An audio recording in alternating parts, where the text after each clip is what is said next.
What's current Battle fans? I'm Freedomeon and I'm bringing you top Pokemon of the week for Season 3, Week 2 of the Battle Union. So, this week there were a couple of mishaps that really affected some games and allowed some Pokemon to just completely blow the opponents apart.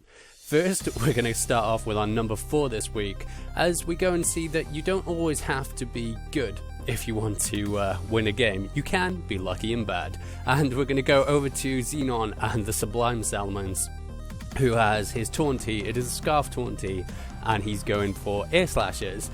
You're going to notice a bit of a theme that there's going to be some flinches going on, and Darnaki didn't decide to go for a hit this time with his Salamence. He went for the Dragon Dance, which he probably shouldn't have done. Should have just gone for straight damage on the Taunty. Xenon still has a Weavile in the back, and Darnaki has an Emboar, so Salamence wasn't going to be doing any sweeping. The Taunty does get frozen, but manages to break out of it first turn. If he'd got damage, then it would have gone down earlier with the Salamence. So now we're going to go to number 3, and we're going over to Barry and the Uventes against Slyro and Pittsburgh Pyro. Slyro switches his Mega Venusaur in on the Tyranitar as Barry goes for a free Dragon Dance after scaring one of the Pokemon out.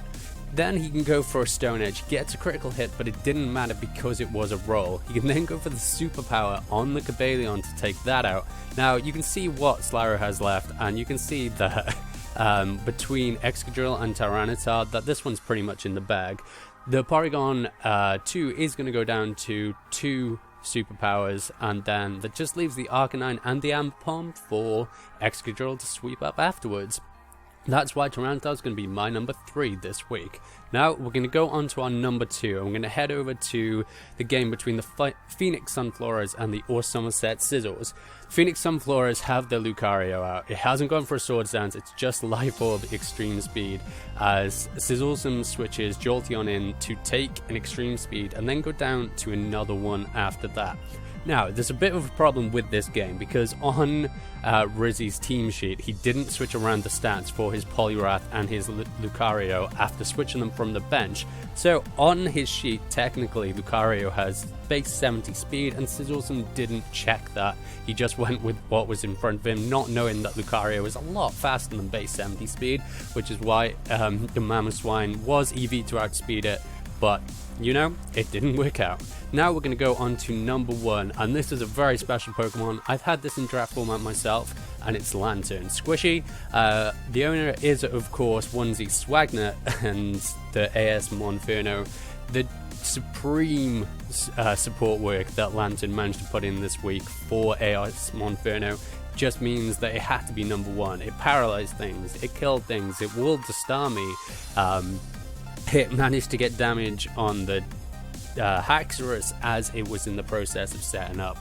It can outstall the Starmie because it has Heal Bell, so even if he gets a Scald Burn, because he isn't Water Absorb, he's Volt Absorb, it just doesn't matter what you try and do to this thing, it is not going down. It even manages to survive against a Mega Pinsir, as you're about to see, because Baby I did not bring Earthquake. So that is going to be my number 1 Pokemon of this week. Some honorable mentions. I think we're going to have to give one to Gligar this week because it put in work in the Tampa Bay Luxuries game.